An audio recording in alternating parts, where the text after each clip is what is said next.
Hello and welcome to City Life. I'm Beverly Thompson, your host.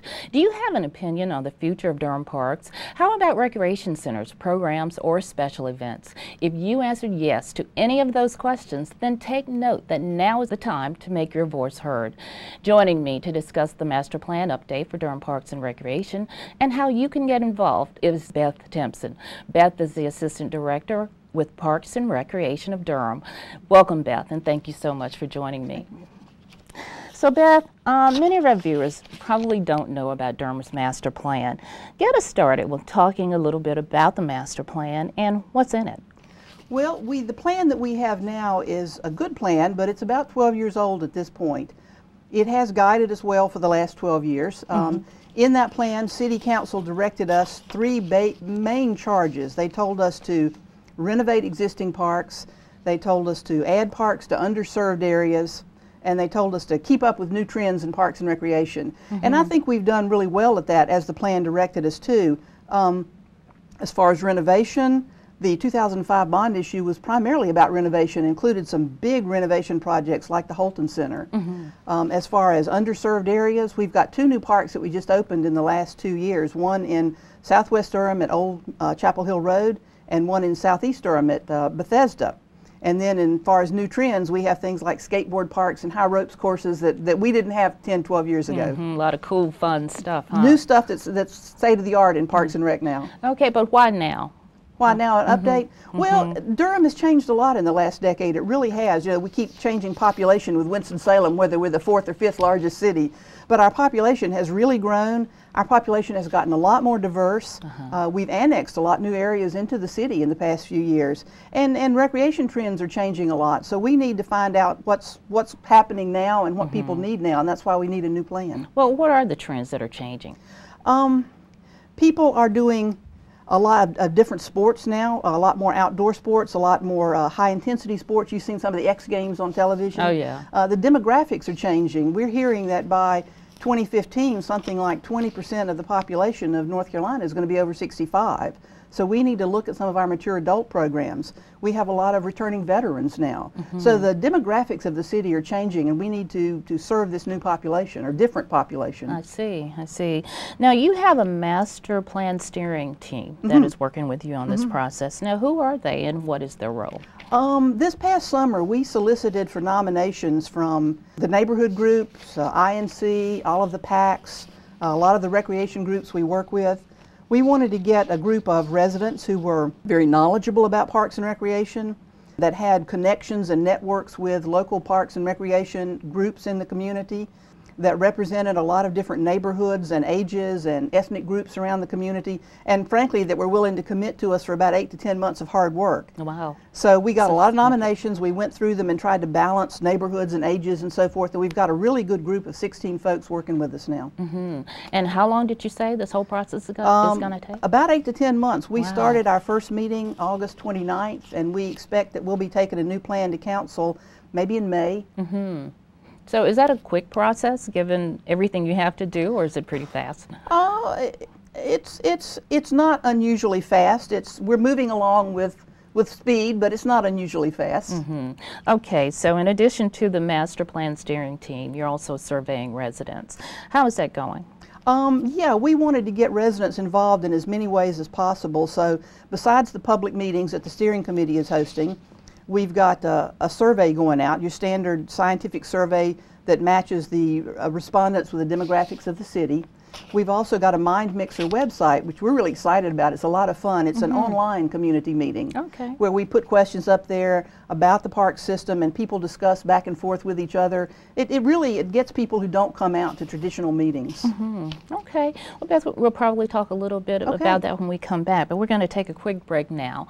But when we come back, we'll talk more with Beth and talk about how you can make your voice heard in this important process and win prizes while you're doing it. We'll be right back.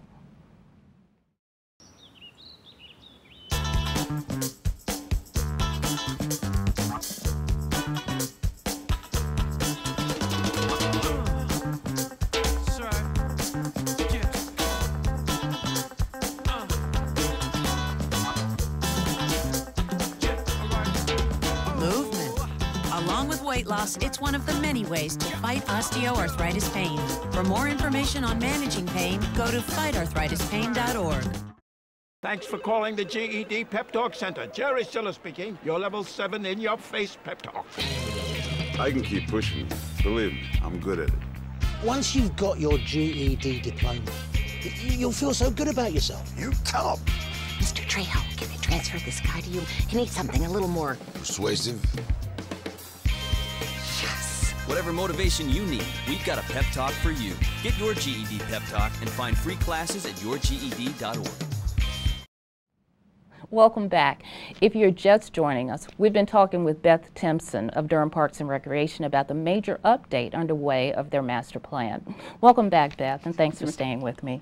I know we talked a little bit about the master plan website that you're starting called Mind Mixer. Tell me a little bit more about that.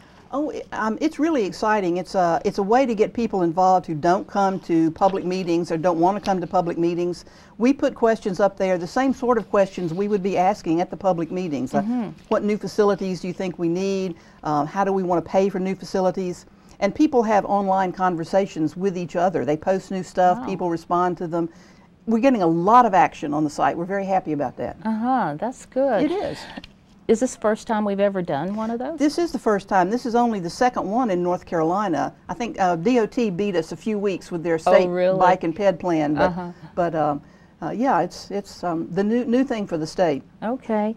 Now, I understand that people who go to Mind Mixer can win prizes or gain points to win prizes. Yes, you can. And we encourage people to, it's not like a site you visit one time and never go back to. We want to encourage conversations. So if you post an idea, you get points. If you respond to an idea, you get points. And at the end of this thing, the persons with points will get prizes. We have different levels of prizes. Oh, okay. They're all Parks and Rec prizes. They're things like a free day at the Wellness Center or a DPR picnic kit, or I think one of our top prizes may be lunch with Rhonda Parker. Okay. I'm sure you're going to get a lot of people who She said she was paying. Oh, okay. That makes it all worth it then. Now, what are some examples of the types of ideas that are being discussed on the site? Well, it's fun. Things that we never would have thought of. One question we asked was, what have you seen in other parks around the world that you might like to see in a Durham park? There's a strong contingent that would like an ice skating rink. Oh, really? Yeah, and there are people that want some of the things we have in Pullen Park, like a merry-go-round, or people that want more skateboard facilities. So there's some interesting things coming out of this. People that want an outdoor climbing wall. Wow. So that is new and different. It is. It's new ideas coming in, and that's a really fun one. People asking questions about what would it take to get you into a recreation center more often, and we're finding some of the things that, hey, we could be doing that and we're not, but it wouldn't be much effort to do it, and then people would like that. So ideas just bubble up out of it. Great. So you take all this information and you just shake it up and say, okay, this is what the majority of people want, and this is what we can have, I guess, have the funds to do. Well, necessarily can do. This is where our steering committee is going to come in. At the end of this public process, we're going to give them all of this raw data, plus a lot of statistical data we've got about where parks are and where population growth is. And we're going to sit down and go through it and try to come out with a draft that is fiscally constrained and does as many good things as we'd like. And once we get this draft, we'll post it back out and go to the public and say, this is what we heard, is this what you really said? So how long is the site going to remain up? The site will remain up through early spring, probably February, March. Okay. And at that point, we'll be ready to start going out with a draft to the public. Okay, and for people who are ready to give their input, where should they go now? It's plantoplaymoredurham.com. Okay. So you can remember plantoplaymoredurham.com. All right, okay. Now, what is the most important thing you want our viewers to remember about the master plan update and their opportunity to get involved?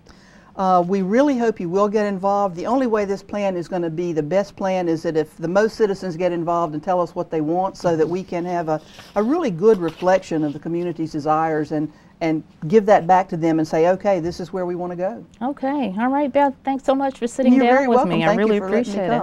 Sounds like a really exciting time for people to get involved to talk about the master is. It's plan. Always fun to think about parks and recreation systems. Great. All right. Thanks again.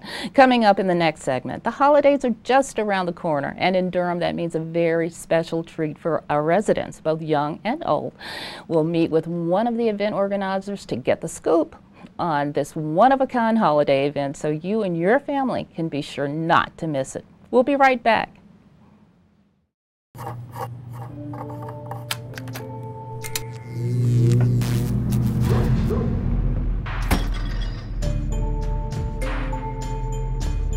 Traditional light bulbs actually generate 9 times more heat than light.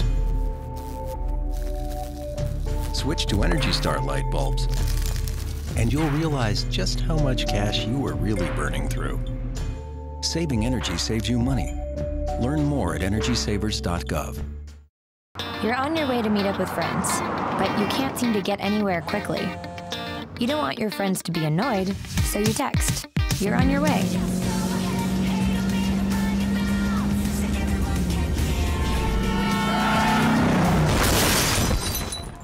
5 seconds is the average time your eyes are off the road while texting while driving.